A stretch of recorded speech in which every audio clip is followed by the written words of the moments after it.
Hello everyone, welcome to my channel. तो आइए आज हम लोग पढ़ते हैं समकालीन विश्व की राजनीति के बारे में सीबीएसई क्लास 12 पॉलिटिकल साइंस को आज हम लोग देखेंगे, जिसमें आज का हमारा टॉपिक है अंतर्राष्ट्रीय संगठन। तो आज हम लोग जानेंगे अंतर्राष्ट्रीय संगठन। बहुत सारे अंतर्राष्ट्रीय संगठन जो महत्वपूर्ण संगठन है उसके बारे में जानेंगे। जैसे अंतर्राष्ट्रीय संगठनों में से WHO जो वर्ल्ड हेल्थ ऑर्गेनाइजेशन जिसको बोलते हैं, united nation educational scientific and cultural organisation हो गया, यूनाइटेड नेशन चिल्ड्रन फंड हो गया, यूनाइटेड नेशन डेवलपमेंट प्रोग्राम हो गया, United nation human rights council हो गया। तो ये सब अंतर्राष्ट्रीय संगठन है जिसके बारे में इस चैप्टर के द्वारा हम लोग समझेंगे। तो NCERT बुक क्लास 12 का चैप्टर अंतर्राष्ट्रीय संगठन से महत्वपूर्ण पॉइंट को लेकर के आए हैं हम इस वीडियो में, जिसमें आज हम लोग पढ़ेंगे संयुक्त राष्ट्र संघ, जिसमें जो कि अंतर्राष्ट्रीय संगठन में से एक महत्वपूर्ण संगठन है जिसके बारे में जानेंगे। तो संयुक्त राष्ट्र संघ एक सर्वाधिक सबसे ज़्यादा महत्वपूर्ण अंतर्राष्ट्रीय संगठन है। संयुक्त राष्ट्र संघ नाम अमेरिका के राष्ट्रपति द्वारा इसका नाम दिया गया था, फ्रैंकलिन डी रूजवेल्ट के द्वारा। तो अमेरिका के राष्ट्रपति उस समय तत्कालीन राष्ट्रपति थे अमेरिका के, फ्रैंकलिन डी रूजवेल्ट। तो उन्होंने ही संयुक्त राष्ट्र संघ को नाम दिया था संयुक्त राष्ट्र संघ, जो अंतर्राष्ट्रीय संगठन है। तो संयुक्त राष्ट्र संघ की स्थापना जिसका नाम फ्रैंकलिन डी रूजवेल्ट ने दिया था, उसकी स्थापना 24 अक्टूबर 1945 को 24 अक्टूबर 1945 को अमेरिका, फ्रांस, चीन, सोवियत संघ, इंग्लैंड तथा बहुत से अन्य देशों के हस्ताक्षर के बाद इसकी स्थापना की गई थी। किसकी स्थापना? संयुक्त राष्ट्र संघ की। तो संयुक्त राष्ट्र संघ की स्थापना 24 अक्टूबर 1945 को द्वितीय विश्व युद्ध के बाद इसको स्थापना किया गया था। और इस पर कई देशों ने हस्ताक्षर किया था, जैसे अमेरिका हो गया, फ्रांस, चीन, सोवियत संघ, इंग्लैंड और कई एक देशों ने इस पे हस्ताक्षर करके संयुक्त राष्ट्र संघ की स्थापना की थी। संयुक्त राष्ट्र संघ का प्रधान कार्यालय न्यूयॉर्क में है। तो संयुक्त राष्ट्र संघ का जो प्रधान कार्यालय है न्यूयॉर्क में है। और संयुक्त राष्ट्र संघ यूनाइटेड नेशन जिसको बोलते हैं का नाम अमेरिका द्वारा, जो उस समय के तत्कालीन राष्ट्रपति फ्रैंकलिन डी रूजवेल्ट थे, तो उस समय उनके द्वारा प्रदान किया गया था। और इसका सम्मेलन 21 अगस्त 1944 को वाशिंगटन के डम्बार्ट ऑक्स भवन में आयोजित किया गया था, जो 7 अक्टूबर 1944 ईस्वी तक चला था। और संयुक्त राष्ट्र संघ की स्थापना 24 अक्टूबर 1945 ईस्वी को हुई थी। तो संयुक्त राष्ट्र संघ के संस्थापक सदस्य देशों की संख्या 51 थी, 51 थी। 26 जून 1945 ईस्वी को अधिकार पत्र पर केवल 50 राष्ट्रों के प्रतिनिधियों ने हस्ताक्षर किए थे संयुक्त राष्ट्र संघ के स्थापना पत्र पर। तो बाद में पोलैंड इस पर हस्ताक्षर करके 51वां संस्थापक सदस्य देश बना था। तो संयुक्त राष्ट्र संघ के मुख्य अंग, जो संयुक्त राष्ट्र संघ के प्रमुख अंग में है, तो संयुक्त राष्ट्र संघ के मुख्य अंग में महासभा हो गया, सुरक्षा परिषद, न्याय परिषद, सचिवालय, आर्थिक और सामाजिक परिषद, अंतरराष्ट्रीय न्यायालय है।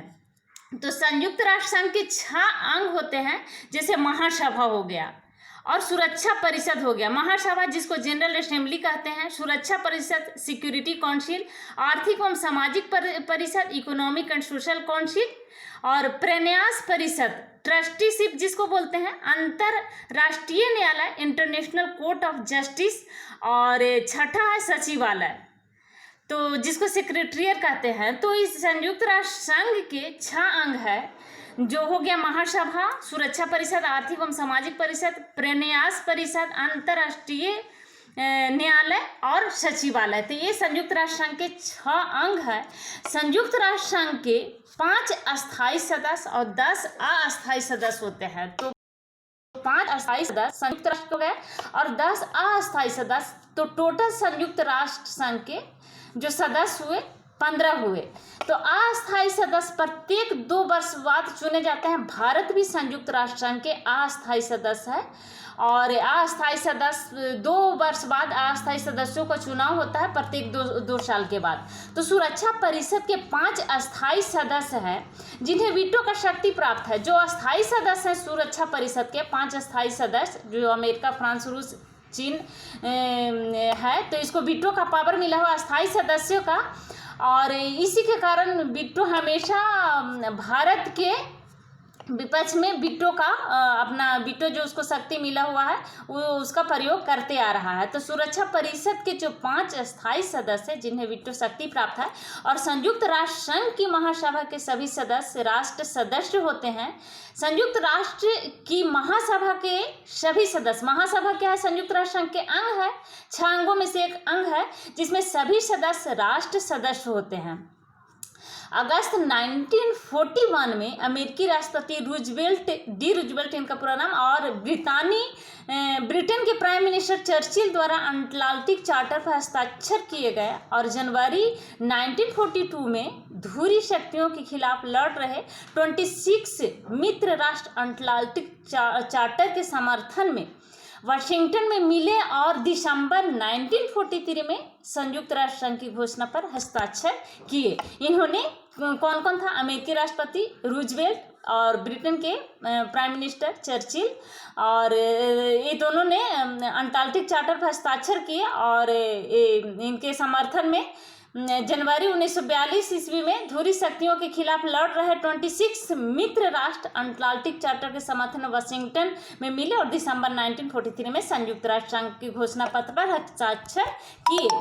उसके बाद जनवरी 1945 में 3 बड़े नेताओं रूजवेल्ट, चर्चिल जो ब्रिटेन के प्राइम मिनिस्टर थे और रूजवेल्ट अमेरिका के राष्ट्रपति, और स्टालिन, ये याल्टा सम्मेलन में प्रस्तावित अंतर्राष्ट्रीय संगठन के बारे में संयुक्त राष्ट्र संघ का एक सम्मेलन करने का निर्णय किया।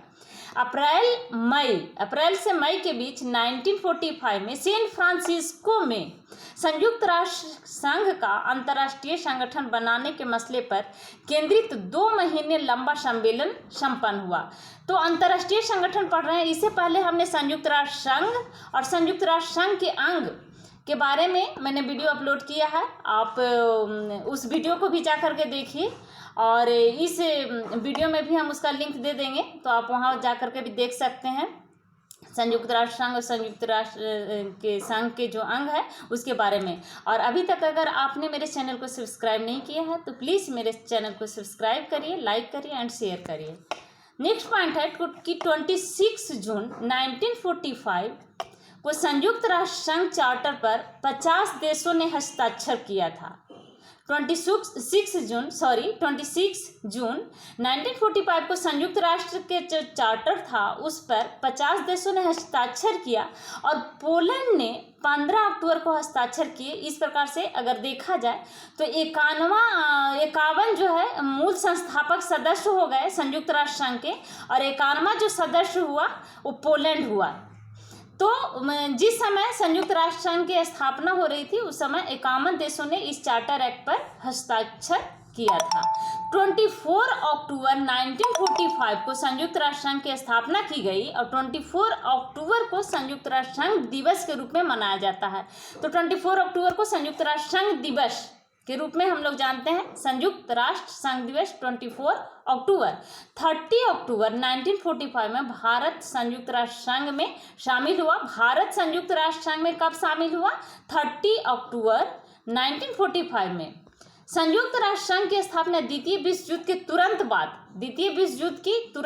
24 अक्टूबर 1945 में द्वितीय विश्व युद्ध की समाप्ति हुई थी और उसके तुरंत बाद 24 अक्टूबर 1945 ईस्वी को इसकी स्थापना की गई थी संयुक्त राष्ट्र संघ की। संयुक्त राष्ट्र संघ में अमेरिका का खास प्रभाव है क्योंकि वह संयुक्त राष्ट्र संघ के बजट में सबसे ज़्यादा योगदान वाला देश है अमेरिका।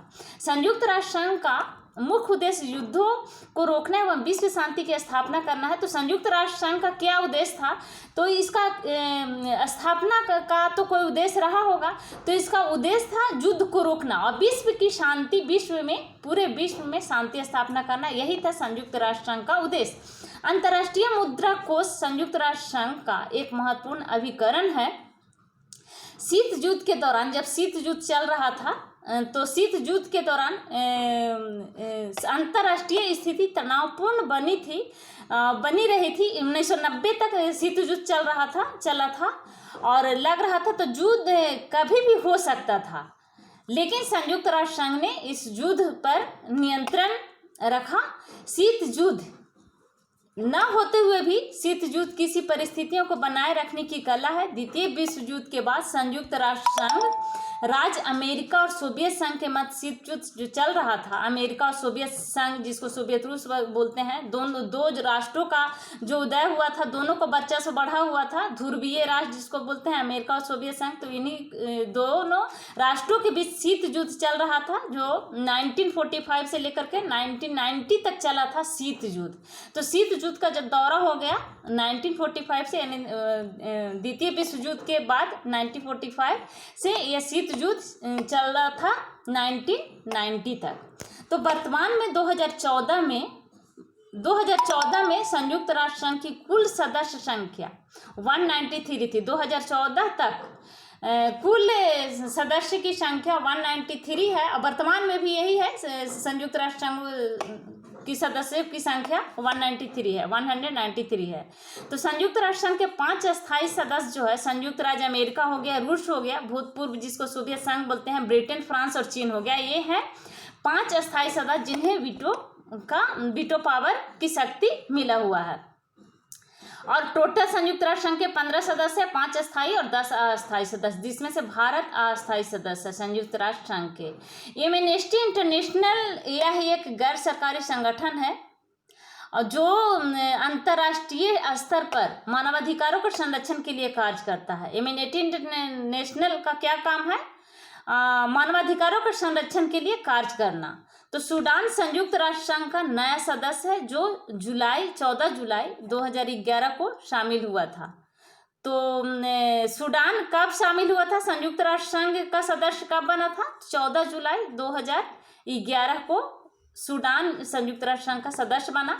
क्षेत्र की समस्या के हल के लिए क्षेत्रीय संगठनों की आवश्यकता होती है, उसी प्रकार विभिन्न देशों के मध्य समस्या समाधान के लिए अंतर्राष्ट्रीय संगठनों की आवश्यकता होती है। इसीलिए संयुक्त राष्ट्र संघ के भी इसी उद्देश्य के लिए स्थापना की गई थी, ताकि विश्व में शांति स्थापित किया जा सके। संसार को युद्धों के विनाश से बचाने तथा विकास के लिए अंतर्राष्ट्रीय संगठनों की आवश्यकता महसूस की गई थी और प्रथम विश्व युद्ध के पश्चात लीग ऑफ नेशन की स्थापना की गई, परंतु यह दूसरे विश्व युद्ध को 1939 से 1945 तक रोक पाने में असफल हुआ। प्रथम विश्व युद्ध के बाद भी लीग ऑफ नेशन की स्थापना की गई थी, लेकिन इसने द्वितीय विश्व युद्ध होने से नहीं रोक पाया, यह असफल रहा। तो उत्तराधिकारी के रूप में 1945 में संयुक्त राष्ट्र संघ की स्थापना हुई। उसके बाद द्वितीय विश्व युद्ध के बाद 1945 में संयुक्त राष्ट्र संघ की स्थापना की गई, जिसपे 51 देशों ने इस घोषणा पत्र पर हस्ताक्षर किया था और 2006 तक इसकी सदस्य संख्या 192 थी और 2011 तक 193, क्योंकि 2011 में सूडान ने इस पे हस्ताक्षर किया था और सदस्य बन गया था। इसका सबसे सार्वजनिक चेहरा है, उसका प्रधान प्रतिनिधि महासचिव होता है। वर्तमान में महासचिव का नाम वान की मून है, जो कि दक्षिण कोरिया के हैं। उसके बाद अंतर्राष्ट्रीय संगठनों की आवश्यकता। क्यों आवश्यकता थी अंतर्राष्ट्रीय संगठनों को? तो अंतर्राष्ट्रीय विवादों का शांतिपूर्ण हल हो सके, इसलिए अंतर्राष्ट्रीय संगठनों की स्थापना की गई। दूसरा है कि युद्धों की रोकथाम में सहायक हो, युद्ध को रोकथाम कर सके, जिसके कारण से भी अंतर्राष्ट्रीय संगठन की स्थापना की गई थी। और तीसरा है कि विश्व में आर्थिक विकास में सहायक हो। तो विश्व में आर्थिक विकास में सहायता प्रदान करे, इसलिए भी अंतर्राष्ट्रीय संगठनों की आवश्यकता है। और प्राकृतिक आपदा महामारी से निपटने के लिए भी अंतर्राष्ट्रीय संगठनों की आवश्यकता है। अंतर्राष्ट्रीय सहयोग को बढ़ावा देना, यह भी अंतर्राष्ट्रीय संगठन की आवश्यकता है। वैश्विक ताप वृद्धि से निपटना, और इसके कारण भी अंतर्राष्ट्रीय संगठन की स्थापना होना बहुत जरूरी है। तो प्रथम विश्व युद्ध के बाद युद्ध रोकने के लिए बनी संस्था राष्ट्र संघ, लीग ऑफ नेशन जिसको बोलते हैं, राष्ट्र संघ की स्थापना की गई थी प्रथम विश्व युद्ध के बाद, क्योंकि इसलिए की गई थी कि दूसरा भी युद्ध, विश्व युद्ध ना हो और किसी प्रकार से। लेकिन यह असफल रहा और द्वितीय विश्व युद्ध का जन्म हुआ और द्वितीय विश्व युद्ध 1945 तक चला, 1939 से 1945 तक चला। उसके बाद द्वितीय विश्व युद्ध के पश्चात अंतर्राष्ट्रीय शांति व सुरक्षा स्थापित करने के लिए पुनः एक अंतर्राष्ट्रीय संगठन की आवश्यकता महसूस की गई। अतः इस आवश्यकता को महसूस के बाद 24 अक्टूबर 1945 को संयुक्त राष्ट्र संघ यूनाइटेड नेशन ऑर्गेनाइजेशन की स्थापना की गई। स्थापना के समय संयुक्त राष्ट्र संघ में 51 सदस्य देशों ने चार्टर एक्ट पर हस्ताक्षर किया था स्थापना के समय में, और भारत भी इसके संस्थापक सदस्यों में शामिल था उस समय। और मई 2013 तक इसके सदस्यों की संख्या 193 हो गई। तो 193वां जो सदस्य देश है संयुक्त राष्ट्र संघ के, वह दक्षिणी सूडान है। तो अब हम जानेंगे संयुक्त राष्ट्र संघ के प्रमुख अंग के बारे में। तो संयुक्त राष्ट्र संघ के जो 6 अंग है उसमें से है महासभा, सुरक्षा परिषद, सचिवालय, और चौथा है आर्थिक सामाजिक परिषद, 5वां है अंतर्राष्ट्रीय न्यायालय, और 6ठा है न्यायशीलता परिषद जिसको बोलते हैं। इन सभी के सहायक है और इसका कार्य सन 1994 में सामाजिक परिषद से समाप्त कर दिया गया था इसका कार्य को। तो अब हम लोग जानेंगे अंगों के बारे में कि कौन सा अंग का सदस्य संख्या कितना है, उसका मुख्यालय कहाँ है, उद्देश्य क्या है। जैसे सुरक्षा परिषद हो गया, जो संयुक्त राष्ट्र संघ के प्रमुख अंग में से एक अंग है सुरक्षा परिषद, जिसकी सदस्य संख्या है 5 स्थायी और 10 अस्थायी, जिसको 5 अस्थायी सदस्यों को वीटो पावर की शक्ति दिया गया है, और 10 अस्थायी सदस्य में जिसमें भारत है अस्थायी सदस्य। तो टोटल सदस्यों की संख्या संयुक्त राष्ट्र संघ के 15 है, 5 अस्थायी और 10 अस्थायी सदस्य, जिसका मुख्यालय है सुरक्षा परिषद का न्यूयॉर्क में। और इसका उद्देश्य है, सुरक्षा परिषद का उद्देश्य है शांति एवं सुरक्षा कायम रखना, सैन्य कार्यवाही करना, इसका उद्देश्य है। उसके बाद हम देखते हैं संयुक्त राष्ट्र संघ के दूसरा अंग है महासभा, जिसकी सदस्य संख्या है 193। तो महासभा के सदस्यों की संख्या है 193, 193, जिसकी मुख्यालय है न्यूयॉर्क, और सदस्य प्रवेश व निलंबन एवं बजट पारित करना इसका मुख्य उद्देश्य है महासभा का। अब है तीसरा जो संयुक्त राष्ट्र संघ के अंग है ट्रस्टीशिप काउंसिल जिसको बोलते हैं। इसमें सदस्यों की संख्या 4 है। ट्रस्टीशिप काउंसिल के सदस्यों की संख्या 14 है, और इसका मुख्यालय न्यूयॉर्क है। इसका उद्देश्य है विशेष क्षेत्रों की समाप्ति, सामाजिक आर्थिक उन्नति, 1994 के पलाव के स्वतंत्र होने पर स्थगित। उसके बाद संयुक्त राष्ट्र संघ के अंगों में से चौथा अंग है अंतर्राष्ट्रीय न्यायालय। तो अंतर्राष्ट्रीय न्यायालय की सदस्य संख्या है 15 न्यायाधीश इसमें होते हैं अंतर्राष्ट्रीय न्यायालय में, जिसका मुख्यालय है लेग, और इसका मुख्य उद्देश्य है देशों के पारस्परिक विवाद, आपसी झगड़े, क्षेत्रीय व सीमा विवाद पर विचार करना। यह अंतर्राष्ट्रीय न्यायालय का उद्देश्य है। उसके बाद 5वां जो है संयुक्त राष्ट्र संघ के अंग सचिवालय है, जिसका सदस्य संख्या महासचिव और अन्य कर्मचारी मिलकर इसके सदस्य होते हैं, जिसका इसका सचिवालय का मुख्यालय है न्यूयॉर्क में, और संयुक्त राष्ट्र के नित्य कार्यों का संचालन करना इसका मुख्य उद्देश्य है सचिवालय का। तो सचिवालय का मुख्य उद्देश्य क्या है? संयुक्त राष्ट्र संघ के नित्य जो प्रतिदिन का कार्य है उसको संचालन करना है, सचिवालय का काम है। 6ठा अंग है संयुक्त राष्ट्र संघ का आर्थिक और सामाजिक परिषद, जिसमें सदस्य संख्या है 57, और इसका मुख्यालय है न्यूयॉर्क। इसका मुख्य उद्देश्य है आर्थिक सामाजिक शिक्षा स्वास्थ्य पर विचार कर महासभा को रिपोर्ट भेजना। यह आर्थिक और सामाजिक परिषद का जो अंग है संयुक्त राष्ट्र संघ का, इसका काम है। अब है इसका सबसे शक्तिशाली अंग सुरक्षा परिषद है, जो संयुक्त राष्ट्र संघ के 6 अंगों में से सबसे शक्तिशाली अंग है सुरक्षा परिषद। इसमें कुल 15 सदस्य है, इसमें 5 स्थायी और 10 अस्थायी सदस्य। तो अस्थायी में अमेरिका, रूस, ब्रिटेन, फ्रांस और चीन हो गया, तथा 10 अस्थायी सदस्य हैं जो 2 वर्षों की अवधि के लिए चुने जाते हैं। अस्थायी सदस्यों को वीटो की शक्ति प्राप्त है। तो शीत युद्ध के बाद से ही संयुक्त राष्ट्र संघ में इसके ढांचे व कार्य करने की प्रक्रिया दोनों में सुधार की मांग जोर पकड़ने लगी। सुरक्षा परिषद में अस्थायी और अस्थायी दोनों सदस्यों की संख्या बढ़ाने पर बल दिया गया। इसके अतिरिक्त गरीबी, भूखमरी, बीमारी, आतंकवाद, पर्यावरण, मसले एवं मानवाधिकार आदि मुद्दों पर संयुक्त राष्ट्र संघ की भूमिका को और अधिक सक्रिय बनाने पर बल दिया गया। तो महासचिव संयुक्त राष्ट्र संघ का प्रतिनिधि होता है। महासचिव क्या होता है? जो संयुक्त राष्ट्र संघ का अंग है, तो इसका प्रतिनिधि होता है। वर्तमान सचिवालय का नाम एंटोनियो गुटेरेस, जो पुर्तगाल में है, इसका नाम है। तो भारत संयुक्त राष्ट्र संघ के कार्यक्रमों में अपना योगदान लगातार देता रहा है, चाहे वह शांति सुरक्षा का विषय हो, निशस्त्रीकरण हो, दक्षिण कोरिया संकट हो, स्वेज नहर का मामला हो या इराक का कुवैत पर आक्रमण हो। इसके अतिरिक्त मानवाधिकार की रक्षा, उपनिवेशवाद व रंग भेद का विरोध तथा शैक्षणिक, आर्थिक एवं सांस्कृतिक गतिविधियों में भी भारत की भूमिका बनी रही है। संयुक्त राष्ट्र संघ के कार्यक्रमों में भारत अपना योगदान देता रहा है। संयुक्त राष्ट्र संघ की मुख्य सुरक्षा परिषद के अस्थायी सदस्यता के लिए भारत का पक्ष है। आबादी के दृष्टिकोण से बड़ा राष्ट्र, स्थिर लोकतंत्र व मानवाधिकारों के प्रति निष्ठा, उभरती हुई आर्थिक ताकत, संयुक्त राष्ट्र संघ के बजट में लगातार योगदान और शांति बहाली में भारत का योगदान है।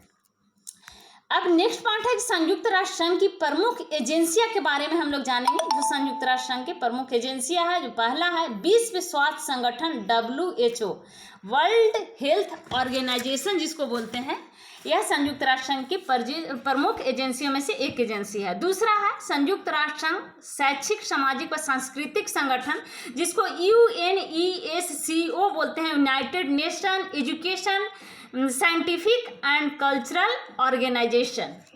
तीसरा है संयुक्त राष्ट्र संघ वालकोस, यह भी संयुक्त राष्ट्र के प्रमुख एजेंसियों में से एक एजेंसी है। UNICEF, जिसका फुल फॉर्म होता है United nation international children fund.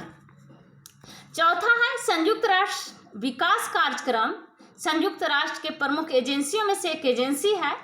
UNDEP, जिसको बोला जाता है UNDEP, जिसको बोलते हैं यूनाइटेड नेशन डेवलपमेंट प्रोग्राम।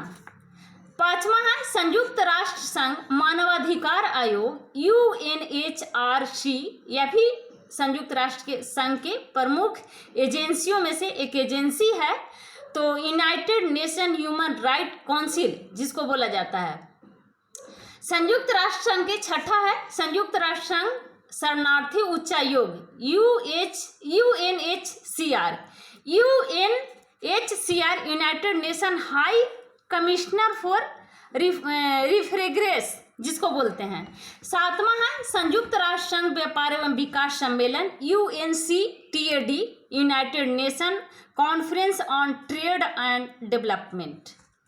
अब तो ये है संयुक्त राष्ट्र संघ की प्रमुख एजेंसियां। तो अब हम लोग जानेंगे संयुक्त राष्ट्र संघ के उद्देश्य एवं सिद्धांत। संयुक्त राष्ट्र संघ का क्या उद्देश्य रहा और उसका क्या सिद्धांत है।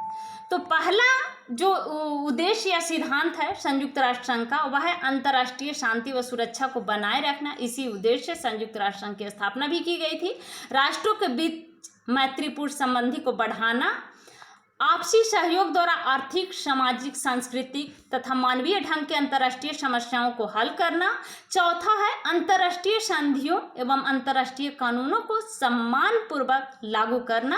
पांचवा है राष्ट्रों की प्रादेशिक अखंडता और राजनीतिक स्वतंत्रता का आदर करना। तो ये थे संयुक्त राष्ट्र संघ के उद्देश्य और सिद्धांत, और इसी के लिए संयुक्त राष्ट्र संघ की स्थापना की गई थी, जिसको नाम दिया था अमेरिका के तत्कालीन राष्ट्रपति फ्रैंकलिन डी रूजवेल्ट।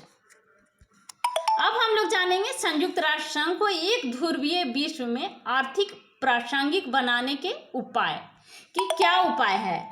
तो पहला है शांति संस्थापक आयोग का गठन, जिससे हम संयुक्त राष्ट्र संघ को एक ध्रुवीय विश्व में आर्थिक प्रासंगिक बना सकते हैं। दूसरा है मानवाधिकार परिषद की स्थापना। तीसरा है सहस्त्राब्दी विकास लक्ष्य को प्राप्त करने पर सहमति। चौथा एक लोकतंत्र कोष का गठन। पांचवा है आतंकवाद के सभी रूपों की भर्त्सना। और छठा है न्यायशीलता परिषद की समाप्ति। तो आज एक ध्रुवीय विश्व व्यवस्था में जब अमेरिका का वर्चस्व पूरे विश्व पर हो चुका है, अमेरिका का वर्चस्व एक ध्रुवीय व्यवस्था यानी अमेरिका का वर्चस्व का मतलब है कि अपने तरीके से जो वह कंट्री जो अपने तरीके से अपने मन के अनुसार काम करवा सके या फिर अपने अनुसार वह दूसरे देशों पर अपना वर्चस्व बनाए रखे, तो उसी को वर्चस्व कहा जाता है। तो अमेरिका एक ध्रुवीय, पहले तो दो ध्रुवीय राष्ट्रों का उदय हुआ था, सोवियत रूस और अमेरिका। उसके बाद अमेरिका का उदय हुआ एक मजबूत राष्ट्र के रूप में। तो एक ध्रुवीय विश्व व्यवस्था में जब अमेरिका का वर्चस्व पूरे विश्व में हो चुका है, तो ऐसे में संयुक्त राष्ट्र संघ भी अमेरिकी ताकत पर पूर्ण रूप से अंकुश नहीं लगा सकता, क्योंकि अमेरिका का इसके बजट में योगदान सबसे अधिक था। संयुक्त राष्ट्र संघ की जो स्थापना हुई थी, इसमें सबसे ज़्यादा बजट में योगदान था अमेरिका का। तो इसमें पूर्ण रूप से संयुक्त राष्ट्र संघ भी अमेरिका का जो वर्चस्व पूरे विश्व पे फैला हुआ था, तो इसका भी पूरा अंकुश नहीं लगा सकता है। इसके अतिरिक्त इसका जो मुख्यालय भी अमेरिकी भू क्षेत्र पर स्थित है, यह भी दूसरा कारण है कि इसका मुख्यालय भी अमेरिकी भू क्षेत्र पर स्थित है। परंतु इसके बावजूद भी संयुक्त राष्ट्र संघ वो मंच है जहां अमेरिका से शेष विश्व के देश वार्ता करके उस पर नियंत्रण रखने का प्रयास कर सकते हैं। तो ये है संयुक्त राष्ट्र संघ का प्रमुख उद्देश्य और सिद्धांत। नेक्स्ट पॉइंट है अंतर्राष्ट्रीय संस्थाएं व गैर सरकारी संगठन। तो संयुक्त राष्ट्र संघ के अतिरिक्त कई अंतर्राष्ट्रीय संस्थाएं और गैर सरकारी संगठन जो निरंतर अपने उद्देश्यों को पूर्ण करने के लिए लगे हुए हैं। जैसे पहला हो गया अंतर्राष्ट्रीय मुद्रा कोष, IMF जिसको बोलते हैं, इंटरनेशनल मॉनेटरी फंड जिसको बोला जाता है। तो वैश्विक स्तर पर वित्त व्यवस्था की देखरेख व वित्तीय तथा तकनीकी सहायता मुहैया कराना इसका काम है।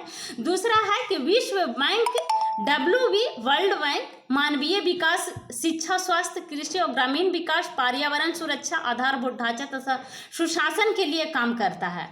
तीसरा विश्व व्यापार संगठन WTO वर्ल्ड ट्रेड ऑर्गेनाइजेशन, यह अंतर्राष्ट्रीय संगठन वैश्विक व्यापार के नियमों को तय करता है। चौथा जो है वो है अंतर्राष्ट्रीय आणविक ऊर्जा एजेंसी IAEA। यह संगठन परमाणविक ऊर्जा के शांतिपूर्ण उद्देश्य को बढ़ावा देने और सैन्य उद्देश्य में इसके इस्तेमाल को रोकने की कोशिश करता है। और पांचवा है एमनेस्टी इंटरनेशनल, यह एक समाजसेवी संगठन है और यह पूरे विश्व में मानवाधिकारों की रक्षा के लिए अभियान चलाता है। तो यह अंतर्राष्ट्रीय संगठन। छठा अंतर्राष्ट्रीय संगठनों में से एक संगठन है ह्यूमन राइट्स वॉच, यह समाजसेवी संगठन की मानवाधिकारों की वकालत करता है। सातवां है अंतर्राष्ट्रीय रेड क्रॉस सोसाइटी, यह सोसाइटी युद्ध और आंतरिक हिंसा के सभी पीड़ितों को सहायता तथा सशस्त्र हिंसा पर रोक लगाने वाले नियमों को लागू करने का प्रयास करता है। आठवां है ग्रीन पीस, जो 1971 में स्थापित की गई थी। ग्रीन पीस फाउंडेशन विश्व समुदाय को पर्यावरण के प्रति संवेदनशील बनाने तथा पर्यावरण संरक्षण हेतु कानून बनाने के लिए दबाव डालने का यह कार्य करती है। हालांकि संयुक्त राष्ट्र संघ संयुक्त राष्ट्र संघ में भी थोड़ी कमियां हैं, लेकिन बिना इसके दुनिया और बदहाल होगी। संयुक्त राष्ट्र संघ एवं उसके उपरोक्त वर्णित सभी है, तो इससे भी संस्थाओं की उत्तरदायित्व भी बढ़ती जा रही है। इसलिए आने वाले सरकारों को संयुक्त राष्ट्र संघ एवं इन अंतर्राष्ट्रीय संगठनों के समर्थन एवं उपयोग के तरीके तलाशने होंगे। तो संयुक्त राष्ट्र संघ ने 1948 से लेकर अब तक अनेकों शांति स्थापना अभियानों में सफलता प्राप्त की है और इसकी अनेक अंतर्राष्ट्रीय संस्थाएं भी हैं जो अपने उद्देश्यों को पूरा करने में लगी हुई है। तो इस प्रकार विश्व बैंक, मानवाधिकार, मानव विकास, ग्रामीण विकास, पर्यावरण सुरक्षा आदि, अंतर्राष्ट्रीय आणविक ऊर्जा एजेंसी, परमाणु प्रौद्योगिकी का शांति उपयोग जिसको बोलते हैं, अंतर्राष्ट्रीय मुद्रा कोष, वैश्विक वित्त व्यवस्था की देखरेख और एमनेस्टी इंटरनेशनल, मानवाधिकारों की रक्षा, Red Cross Society, Greenpeace आदि 1965 में सुरक्षा परिषद के अस्थायी सदस्यों की संख्या 11 से बढ़ाकर 15 कर दी गई और अंतर्राष्ट्रीय पहल पर राष्ट्र संघ के सुधारों और बदलावों की मांग उठती रही है। ब्राजील, जर्मनी, जापान तथा भारत की सुरक्षा परिषद के अस्थायी सदस्य बनने की होड़ में शामिल है। तो भारत भी अस्थायी सदस्य बनना चाहता है संयुक्त राष्ट्र संघ के, लेकिन चीन का जो वीटो शक्ति मिला हुआ है उसका बार बार चीन ने भारत के विपक्ष में वीटो शक्ति लगा करके और भारत को सुरक्षा परिषद का अस्थायी सदस्य बनने से रोक देता है। तो एक ध्रुवीय विश्व में यूएन को प्रासंगिक बनाए रखने की विभिन्न प्रयास किए गए, जैसे शांति संस्थापक आयोग का गठन, सहस्त्राब्दी विकास लक्ष्य, एक लोकतंत्र कोष का गठन आदि। तो ये थे संयुक्त राष्ट्र संघ और अंतर्राष्ट्रीय संगठन। तो संयुक्त राष्ट्र संघ की जो भाषा है, थोड़ा भाषा के बारे में भी हम लोग जान लेते हैं। तो संयुक्त राष्ट्र संघ की भाषा थी अंग्रेजी, फ्रेंच, चीनी, रशियन, अरबी तथा स्पेनिश, जिसमें कार्य करने वाली जो भाषा है अंग्रेजी और फ्रेंच है। तो संयुक्त राष्ट्र संघ में जो कार्य होता है वो दो भाषा में होती है, अंग्रेजी और फ्रेंच में। तो ये थे अंतर्राष्ट्रीय संगठन। सीबीएसई क्लास 12 का जो चैप्टर है अंतर्राष्ट्रीय संगठन चैप्टर 6 को, जिसमें इस वीडियो में लेकर के हम आए थे। तो थैंक यू। वीडियो सब्सक्राइब करें, लाइक करें एंड